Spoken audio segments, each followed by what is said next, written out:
मी पालकमंत्र्यांना की तुमच्या सगळ्या नेत्यांना बोलवा आणि माझ्या समोर बसवा आणि माझ्या सगळ्यांचेच परिचय आहेत, पण मी ओव्हरटेक करणं बरोबर नाही. तुम्ही बोलवा, माझ्या समोर बसवा आणि आपण ठरवा काय करायचं. त्या दिवशी तात्या एका क्षणात आमची दोस्तीच झाली. तात्या आहे ना, म्हणजे त्यांना लांबून वाटत झाली. आता काही माझेच विरोधक होते सगळे, पंकजाताई भेटतच नाही, फोन उचलतच नाही, रामू काय तमू काय, काही माझे विरोधक पसरवत होते.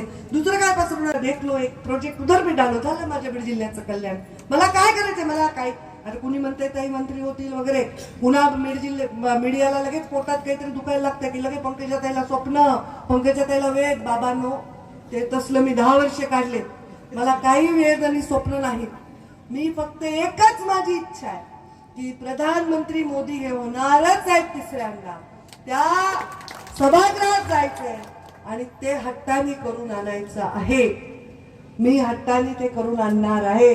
एक मोठा उद्योग माझ्या बीड जिल्ह्याच्या युवकांना नोकरी देण्यासाठी, तिथे इलाजासाठी एक मल्टी स्पेशालिटी हॉस्पिटल, जिल्ह्याच्या बाहेरच जायचं नाही. कोणी कॅन्सर पेशंट काय कुणाचे हाल झाले नाही पाहिजे. इथंच चॅरिटेबल त्याला जोडणार आहे. मी दान करणार आहे माझ्या बाबांच्या नावाने जमीन त्या हॉस्पिटलचं. चांगली हायवेवरची, तुम्हाला वाटायचं जमीन काही स्वस्त नाही, चांगली नॅशनल हायवेवरची जमीन आपण त्याच्यामध्ये मुंडे साहेबांच्या नावाने दान करणार आहे. हॉस्पिटल तुम्ही कुणाच्या नावाने करा, ते मुद्दा त्यांचा आहे, पण एक मोठं हॉस्पिटल आपल्याला करायचंय. आणि या जिल्ह्यामध्ये